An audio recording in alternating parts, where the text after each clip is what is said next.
Movie का start एक लड़की से होती है जिससे फॉर्मेट ब्यूटीफुल सी चीजें नजर आती हैं, पर उसके भाई को ऐसा कुछ नजर नहीं आता जिस पर वो उसका मजाक बनाता है। तभी उन बच्चों की ग्रेनी वहां आती है। बच्चों की जिद पर ग्रेनी उन्हें स्टोरी सुनाना शुरू करती है जिसका नाम द इन्वेंशन ऑफ जांगर है। बच्चे ग्रेनी के हाथ में ये बुक देखकर बहुत खुश होते हैं क्योंकि ऐसी इंटरेस्टिंग स्टोरी ग्रेनी उन्हें पहली बार सुनाने वाली थी। ग्रेनी उन्हें बताती हैं कि वो पहली बार यह स्टोरी किसी को सुनाने वाली है। वह कहानी का आगाज करते हुए बताती हैं कि सालों पहले एक जगह एक अजीम इन्वेंटरी रहता था जिसका नाम जांगर था। जाएगा एक साइंटिस्ट और थॉय मेकर है जो कि जांगर एंड थिंग्स नामी शॉप का मालिक है। उसका दिमाग इन्वेंशन करने से कभी नहीं थकता था। बच्चों के लिए उसकी शॉप सबसे ज्यादा पसंदीदा जगह थी। वहां के सब बच्चे सारा दिन उसकी शॉप पे निकाल सकते थे क्योंकि वहां उन्हें बहुत मजे मजे की खिलौने देखने को थी। जांगर कहते थे अपने इस टैलेंट से शहर की सब लोगों को बहुत मुतासिर करता था, और इन लोगों में जांगर का स्टूडेंट शाम भी शामिल था। दरअसल शाम अब भी एक इन्वेंशन लोगों को दिखाता है जिसका नाम है वर्ली। इसे वो लोगों के सामने चलाता है, मगर वो थोड़ा सा उड्डट डिचकर गिर जाता है। ये देख लोग उसका मजाक उड़ाने लग जाते हैं। तभी जांगर वहां पहुंच जाता है और बच्चों को खिलौने देता है। इसी दौरान जांगर के नाम का पार्सल लाता है जिससे कि उसकी खुशी का कोई ठिकाना नहीं रहता क्योंकि उसके अंदर कुछ ऐसा सामान है जिसकी मदद से जांगर अपनी ड्रीम इन्वेंशन पूरी कर पाएगा। अगर ये इन्वेंशन पूरा हो गया तो वह अपनी और अपने खानदान की जिंदगी को हमेशा के लिए बदल सकता है। वो उस पार्सल को खोलता है और अपनी इन्वेंशन को पूरा करने में लग जाता है। ये कंपोनेंट उसे डॉन च्वाइन जैसे कमाल को जिंदा करने में मदद करती है। डॉन च्वाइन कठोर हरकत में आ जाता है और उनसे बातें करने लगता है। जांगर और उसका खानदान बहुत खुश होते हैं। जांगर की वाइफ और बेटी उसे कहते हैं कि उन्हें जांगर पर पूरा यकीन था क्योंकि उसकी कोई इन्वेंशन कभी नाकाम नहीं हो सकती है। जांगर अपनी बेटी को क्रिसमस पर मैजिकल गॉगल्स गिफ्ट करता है। इसी दौरान वहां एक लड़का डस्टर आता है और जांगर से रिक्वेस्ट करता है कि जांगर उसकी बनाई हुई इन्वेंशन को थोड़ा चेक कर ले। जांगर तो उन इन्वेंशन की वजह से हवाओं में था। इसी खुशी को सेलिब्रेट करने वो अपनी फैमिली के साथ बाहर चला जाता है। जाते जाते डस्टर को डॉन ज्वाइन का ख्याल रखने छोड़ जाता है, यह कहते हुए कि वह वापस आकर डस्टर की इन्वेंशन को भी चेक करेगा। तभी डॉन ज्वाइन के साथ बातें करने लगता है। डॉन डस्टर को यकीन दिलाने में लग जाता है कि वह भी बहुत जहीन है। साथ ही साथ उसको मैनिपुलेट करते हुए उकसाता है कि वो जांगर के इन्वेंशन की बुक उठाकर अपने पास रखे। डस्टर ऐसा करना नहीं चाहता क्योंकि उसे ये चोरी लगती है और अपने बॉस के साथ लॉयल भी है, पर डॉन उसे कहने लगता है कि इस बुक की मदद से वो भी एक कमाल साइंटिस्ट बन सकता है, जिसके बाद वो दोनों मिलकर अपनी खिलौने की एक एम्पायर बनाकर वर्ल्ड को रूल कर सकते हैं। अब हुकूमत करना या पावर रखना किसको नहीं पसंद है, इसलिए डॉन की बातों में आंखें बुक उठा लेता है, जिसके बाद वो दोनों शॉप से निकलकर चले जाते हैं। जांगर वापस आता है। दिल का बहुत अच्छा होने की वजह से वो डस्टर के लिए भी खाना लाता है, लेकिन उसे तो वो वहां नजर ही नहीं आता। वो डॉन और अपनी किताब को वहां ना पाकर बहुत परेशान हो जाता है और इसी परेशानी के आलम में डस्टर को बाहर तलाश करने निकल जाता है, मगर डस्टर उसे कहीं नहीं मिलता। सीन्स वापस बच्चों और ग्रेनी पर शिफ्ट होते हैं, जहां बच्चे गायनी से पूछते हैं कि क्या फिर डस्टर वापस आता है। ग्रेनी बच्चों को बताती है कि नहीं आएगा। जांगर तक को डस्टर की चोरी के बारे में बता है, पर कोई उस पर यकीन नहीं करता क्योंकि जांगर के पास कोई प्रूफ नहीं था। जांगर की बुक जाने के बाद सब खराब होना शुरू हो गया। वो कोई भी इन्वेंशन बुक के बगैर सही से नहीं कर पा रहा था। इसकी वजह से उसके काम में बहुत असर हुआ और उसे पहले की तरह काम मिलना बंद हो गया। बिल भरते जा रहे थे पर उसके पास पैसे नहीं थे। फिर भी जांगर ने हार न मानी, लेकिन अब चीजें उसके हाथ से निकलती जा रही थी। फाइनेंशियल हादसे का शिकार होती जा रही थी। इसी दौरान जांगर की बीवी मर जाती है। जेसिका अपनी मां की कमी को पूरा करने की कोशिश करती है, मगर जांगर उसे एहसास दिलाते हैं कि वह सब कुछ खो चुका है। जेसिका जांगर से दूर चली जाती है और जांगर सेटिंग स्टोर शॉप बंद हो जाती है। जांगर, जो कि कभी अजीब था, अब कोई भी न्यू इन्वेंशन नहीं करता। 30 साल बाद अब उसकी दुकान एक पॉन शॉप बन चुकी है। इसी दौरान डाक वाली उसके पास हमदर्दी करने आती है, जो जांगर को दोबारा से अपने खोए हुए मकान हासिल करने का कहती है।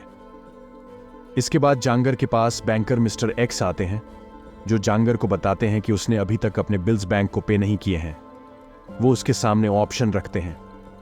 जांगर को क्रिसमस तक बैंक को अपनी एक न्यू इन्वेंशन दिखाने होगी या उसे बैंक के सब नोट्स पूरे करने होंगे, वरना बैंक शॉप बंद कर देगी। जांगर बैंकर को समझाने की ट्राई भी करता है कि वो अब इन्वेंशन नहीं कर सकता, लेकिन ऐसी इमोशनल बातों से बैंक वाले पैसे तो माफ करने से रहे। इसलिए जांगर के पास अब बस क्रिसमस तक का टाइम है। इसलिए जांगर वापस कुछ इन्वेंशन करने के लिए अपना बॉक्स खोलता है। ग्रेनी बच्चों को बताती है कि उस इन्वेंशन के साथ साथ जांगर की अपनी जिंदगी से भी बहुत कुछ मिसिंग था, जैसे कि उसकी बेटी जेसिका, जिसे वो बहुत बार लेटर लिखे माफी मांगने की ट्राई करता है, पर उसके पास अल्फाज खत्म हो जाते और वो लिख नहीं पाता था। उसका दिल आज भी अपनी बेटी के लिए बहुत तड़पता था। दूसरी तरफ जेसिका रोज अपने फादर के लेटर का इंतजार करती रहती थी। जेसिका खुद एक जेनी नामी लड़की की मां बन चुकी है। जेनी एक इंटेलिजेंट लड़की है जो मैजिकल ट्रिक्स भी जानती है। जेसिका का हमेशा अपनी बेटी से कहती है कि एक ना एक दिन हम जांगर एंड थिंग्स जरूर जाएंगे, लेकिन तब जब हमें कोई बुलाएगा। आखिरकार एक दिन जेसिका को जांगर का हक मिलता है, जिसे पढ़कर जेसिका खुश हो जाती है। जेसिका अपनी बेटी को जांगर के पास भेजती है और उसे ताकीद करती है कि वह क्रिसमस तक उनके साथ रहे, चाहे उसके ग्रैंडफादर उसके साथ कैसा भी है। जेनी जांगर के पास पहुंच जाती है और उसे जेसिका का खत दिखाती है, जिसमें लिखा होता है कि मैं अपनी बेटी को आपके पास भेज रही हूं। वो बहुत अच्छी और वेल मेहनत बच्ची है। मैं उसे क्रिसमस की सुबह वापस लेने आ जाऊंगी। जांगर जेसिका के खत यकीन नहीं करता है और जेनी को घर नहीं आने देता, मगर जेनी फिर भी घर के अंदर आ जाती है और उसे जेसिका की तस्वीर दिखाती है, जिसमें जेसिका ने वही मैजिकल गॉगल्स पहने होते हैं जो उसे जांगर ने गिफ्ट किए थे। ये देखकर जांगर जेनी को अपने साथ रहने की इजाजत देता है और जांगर उसे कुछ पेपर पर साइन करवाता है, जिसमें लिखा होता है कि वो यहाँ किसी भी चीज को खराब नहीं करेगी। जब जेनी साइन करने लगती है तो कहती है कि पेन चल नहीं रहा। जांगर जेनी से कहता है कि वो साइन मुकम्मल करे और फिर पेपर को खास इन्वेंशन के नीचे लेकर जाता है। उसके नीचे ले जाते ही साइन नजर आने लग जाती है। सीन्स डस्टर पर शिफ्ट होते हैं, जो एक फ्री स्टॉल टाइकून बन चुका है और जांगर की चुराई हुई किताब की तमाम इन्वेंट्री ट्राई कर चुका है। अब उसके पास कुछ ट्राई करने को नहीं बचा है जो करके वो लोगों को अट्रैक्ट कर सके। डिएगो डस्टर को जांगर की न्यू इन्वेंशन चुराने के लिए उकसाता है, जबकि डस्टर कहता है कि वो उसकी इन्वेंशन को इस्तेमाल कर चुका है और वो सब बस इसी किताब में थी। अब उसके पास और कुछ नहीं। डिएगो से कहता है कि एक अजीब इन्वेंट्री हमेशा असीम ही होता है और उसके पास कुछ न कुछ जरूर बचा होता होगा जिसको वो दोबारा यूज कर सके। जानकर उन दिनों अपने न्यू खिलौने पर काम कर रहा था, जो कि जेनी डिस्कवर कर लेती है। एक रात जब वो जांगर की वर्कशॉप में जाती है, वहां उसके शागिर्द एडिसन को पाती है। एडिसन जेनी को कोई भी चीज पकड़ने से मना करता है, जबकि जेनी एडिसन को कहती है कि वो किसी भी चीज को हाथ लगा सकती है। तभी उनकी नजर जब रिट्रीट हाउस पर पड़ती है, जिसको देखने पर एडिसन कहता है कि जागरण ने आज तक उसे इसके बारे में नहीं बताया। जेनी कहती हैं कि जब ये काम करना शुरू कर देगा तो कमाल होगा। एडिसन कहता है कि ऐसा सिर्फ प्रोफेसर ही कर सकती है, लेकिन जेनी पास पड़े पुर्जे को खिलौने के अंदर फिक्स करती है और वो काम करना शुरू कर देता है। वो खिलौने उन्हें बताता है कि वह बड़ी 3000 है। बड़ी एडिसन और जेनी को लेकर उड़ना शुरू कर देता है। इतनी देर में जांगर वहां आ जाता है और ये सब देख गुस्सा हो जाता है। जेनी जांगर को बताती है कि बड़ी अभी उड़ रहा था, मगर जांगर यकीन नहीं करता। वह कहता है कि यह नामुमकिन है। फिर मजीद कुछ सुने बगैर उन्हें डांट कर वहां से भेज देता है। जेनी घर के सामने बैठी होती है तो अचानक डस्टर आकर उसे अपने बारे में बताता है और कहता है कि तुम यकीनन जांगर की नवासी हो। दोनों बातें करने लगती हैं। अगली सुबह जब जेनी और जांगर आपस में खेलने लगते हैं, दोनों बहुत इंजॉय करते हैं। पीछे एडिसन शॉप पर अकेला होता है। डस्टर इस बात का फायदा उठा कि एडिसन को बांधकर बड़ी 3000 चुरा कर ले जाता है। जेनी वहां आती है तो एडिसन उसे बताता है कि डस्टर ने बड़ी को चुरा लिया है। जर्नी और एडिसन डाक वाली की गाड़ी में छुप जाते हैं और जांगर को बचाने निकल पड़ते हैं, क्योंकि उस इन्वेंशन के बगैर तो शॉप बंद हो जाएगी। दोनों डस्टर की फैक्ट्री पहुंच जाते हैं, जहां डस्टर का मैजिक लोगों को दिखाने के लिए तैयार होता है। डिएगो डस्टर को समझाने की ट्राई करता है कि वह पहले एक बार उसे टेस्ट कर ले, पर डस्टर उसकी कोई बात नहीं सुनता। जब वो उसे लोगों के सामने मैजिक करने के लिए लेकर जाता है तो बड़ी नहीं चलता। जेनी और एडिसन के ये सब देख रहे होते हैं। जब डस्टर का मैजिक काम नहीं करता और लोग आहिस्ता आहिस्ता जाना शुरू हो जाते हैं, तो डस्टर अपने सर्वेंट्स से कहता है कि वो बड़ी 3000 को फैक्ट्री में छोड़ दें।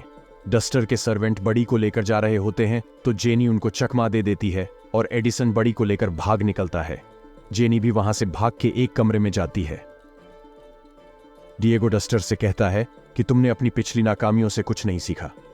इसी दौरान उसके सर्वेंट्स आकर उसे बताते हैं कि 2 बच्चे बड़ी को चुरा कर ले जा रहे हैं। डस्टर उन्हें कहता है कि उन्हें ले जाने दो, वैसे भी मेरे किसी काम का नहीं है।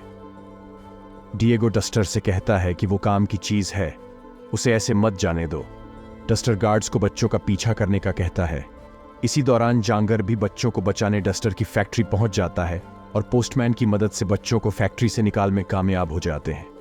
जेनी जब घर आकर बड़ी 3000 को खोलती है तो वो टूट चुका था। वह जांगर से पूछती है कि वो इसे दोबारा फिक्स कर सकता है। जांगर जेनी से कहता है कि वो इसे ठीक कर देगा। दूसरी तरफ जेसिका अपनी बेटी को लेने पहुंच जाती है और अपने बाप से शिकवा करती है कि आपने पलटकर मेरी खबर ना ली। जांगर जेसिका को वो तमाम का दिखाता है जिसे उसने जेसिका के नाम लिखा, लेकिन भेजने की हिम्मत ना हुई। फिर जेसिका और जांगर बड़ी 3000 को फिक्स करते हैं। जेनी अपनी माँ को वहां देखकर बहुत खुश होती है। वो सब मिलकर बड़ी पर काम करना शुरू कर देते हैं। अभी वो तीनों ये खुशी मना ही रहे होते हैं कि डस्टर पुलिस को लेकर आ जाता है। वह पुलिस को जांगर की उसकी इन्वेंशन चुराने के इल्जाम में गिरफ्तार करने को कहता है। उसके साथ डिएगो भी था। जांगर पुलिस को कहता है कि ये इसकी इन्वेंशन है। डस्टर फॉर्मूला पेपर निकालता है और दिखाता है कि ये मेरी इन्वेंशन है। जेनी पेपर को पकड़ लेती है और उसे जांगर की इन्वेंशन मशीन के नीचे लेके जाती है। ऐसा करने से उन पर जांगर के साइन नजर आ जाते हैं। इस तरह डस्टर का राज खुल जाता है। पुलिस को यकीन हो जाता है कि डस्टर झूठ बोल रहा है और डिएगो भी डस्टर का साथ छोड़कर जांगर की तरफ हो जाता है। डिएगो को पकड़ता है और उसको अनइंस्टॉल करके कहता है कि तुम्हारा सिस्टम दोबारा ठीक होगा। पुलिस को डस्टर को लेकर जाती है। बड़ी 3000 उड़ाना स्टार्ट कर देता है और उसके साथ जांगर भी। जांगर एंडेड थिंग्स फिर से मशहूर हो जाती है। लास्ट सीन में ग्रेनी कहानी खत्म कर देती है और बच्चों को अपने बालों की तरफ इशारा करके दिखाती है कि वो ही जेनी है। बच्चे यह देखकर हैरान हो जाते हैं और वह उन्हें जांगर की फैक्ट्री का विजिट करवाने ले जाती है। यही मूवी एंड हो जाती है। आशा है आपको हमारा ये वीडियो पसंद आया होगा। अगर आपको ये पसंद आया तो इसे लाइक करें, शेयर करें और चैनल को सब्सक्राइब करें। धन्यवाद।